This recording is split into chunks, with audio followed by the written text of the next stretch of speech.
Mr. Bonaventure Ebayi, you are the director of the Lusaka Agreement, which is a multilateral agreement between African states aimed at enhancing law enforcement cooperation across borders. And at the moment, there are about 9 member states, Southern and Eastern Africa mainly, with a few having agreed to join but still having to go through the process. Yes, currently we have 10 countries that have signed the agreement and 7 have ratified, so they are active members of the organization. We have countries in East Africa, in Southern Africa, and also in Western and Central Africa. And what is your objective? How do you intend to enhance law enforcement cooperation across borders? Our main target in what we do is to bring most of the law enforcement agencies sufficiently aware of the magnitude and the negative impact of wildlife crime in the continent, so as to create a common platform for law enforcement agencies to work together and address the vice, not only within the countries, but also across the countries, meaning with the neighboring countries. Have you been able to mount joint operations by law enforcement agencies across borders? During the last 10 years, we managed to coordinate and participate jointly with other law enforcement organizations such as Interpol and World Customs Organization. We had more than 10 regional cross-border enforcement operations. And recently, we have developed a project which called Project Cobra. From 2011, we had the Cobra 1. In 2013, we have also Cobra 2. Currently, at the moment we are talking here, Cobra 3 kicked off on 4th of May. So it is ongoing up to the end of this month. And it brings together around 28 countries in Africa and Asia. To work together? Working together. In operations? In operations, yes. Now, the seminar in which you are making a presentation in Cape Town here is entitled Wildlife in Crisis. If we look at the continent as a whole, from your experience, how would you judge the state of affairs to be as far as wildlife crime is concerned? Thank you very much. I think the issue of wildlife crime started a long time ago. If you may recall, West African countries lost almost all populations of animals in their range, specifically iconic animals like rhinos and elephants. They are no longer there. They disappeared more than 20 years ago.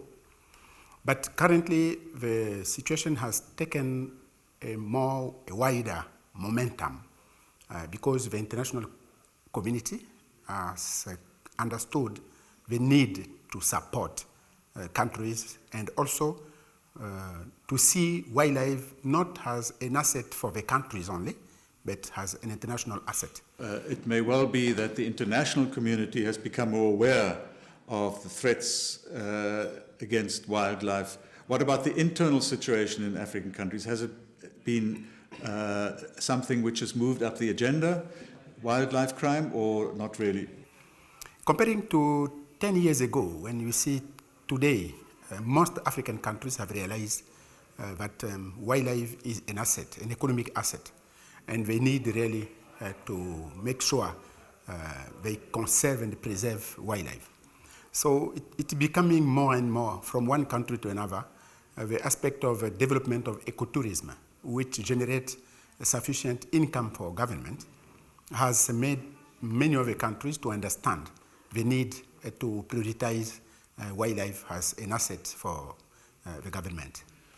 Now, one of the main themes in this seminar is a discussion on how best to protect the iconic species, it's mainly the rhino, from further poaching and even extinction, some say. From your experience, what strategy would be most effective in African countries to protect the wildlife from further slaughter? I think currently wildlife crime is a complex issue, very complex issue, which require also complex solutions. So it cannot be one-off solution to be able to tackle this situation. But generally, it is very important that all African countries feel concerned about the disappearance of iconic species. And this should not be left only to countries who are range state to those iconic species like rhino and elephant. But it should be a general issue for the whole of Africa. And make sure all African countries come together and stand as one to safeguard this wildlife in Africa. Over many generations in many parts of Africa, local communities have lived side by side and between wildlife and have regarded it also as a source of food. Is there not some opposition, some political opposition to now move towards protecting that wildlife from poaching? A long time ago, it's true. Wildlife have constituted a source of food for the people long time ago. But this cannot be maintained today. Looking at the demography and the demographic growth in most of the countries, it will not be possible and sustainable to continue direct use of wildlife for food. It will not be able to do that. And it is important maybe for government to look into new opportunities, new alternatives. For example, developing farming and agriculture to replace the direct use of wildlife as such. Because before, it's true, they were accessing wildlife for food, but it was just limited to that. So the intake from the wild was not as intensive as it is now, because today it's no longer for food. People are going for wildlife, not for food, but they are going mainly for trophies, for commercial trophies. Do you think that in Africa, and it's a very general question, the political will is there to elevate the protection of wildlife to make it a more important issue than in the past? Or is that still a problem for you and for the Lusaka Agreement? Looking at the trend in the position and will of the government, I can say that currently most African governments are willing to support the agenda of wildlife conservation. The only problematic area is on financing. They need to invest in protection of animals and parks.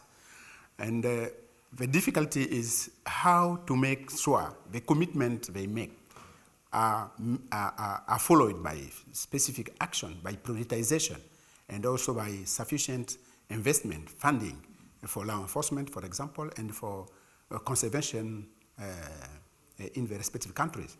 You can see most of the African countries are not even able to do a survey or assessment of population of animals.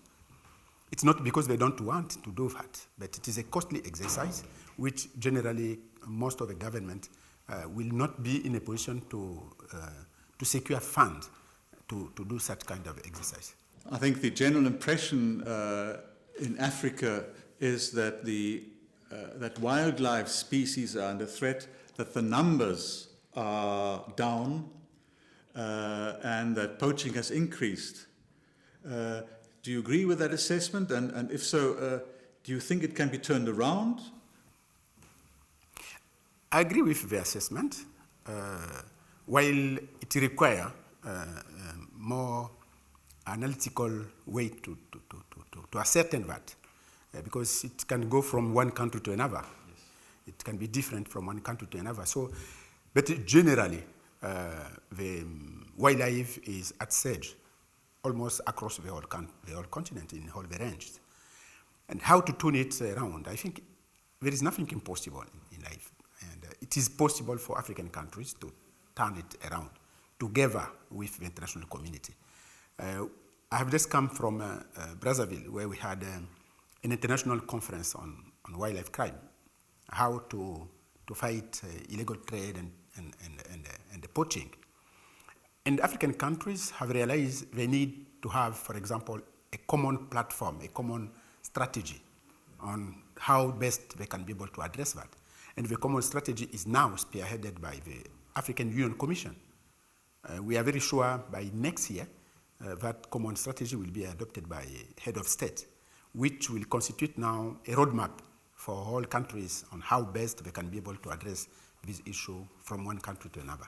In your experience, would the best approach be better law enforcement or more information, education, or different policies?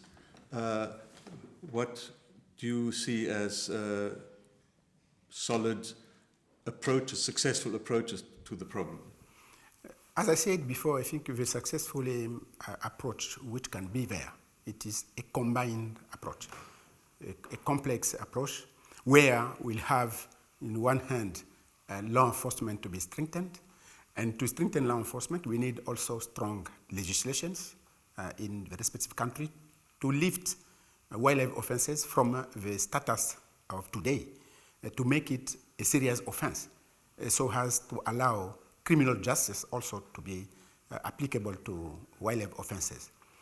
Sensitization is very important. We need to make people more aware of the magnitude of the situation and the impact it has, not only on animal and ecosystems, but also on security and economic growth of the countries. The other aspect of direct conservation initiatives, we need to continue to pursue that. There is no need of having protected areas which are not protected. So it is very important to combine all of this to make sure researchers are doing their work properly, managers are also doing their work, law enforcement agencies are also fully able to do properly their work, and also sensitization and education. This is one of the areas which have been left for long, and I think it is important to start teaching wildlife conservation matters from the schools in Africa. Thank you very much. Thank you.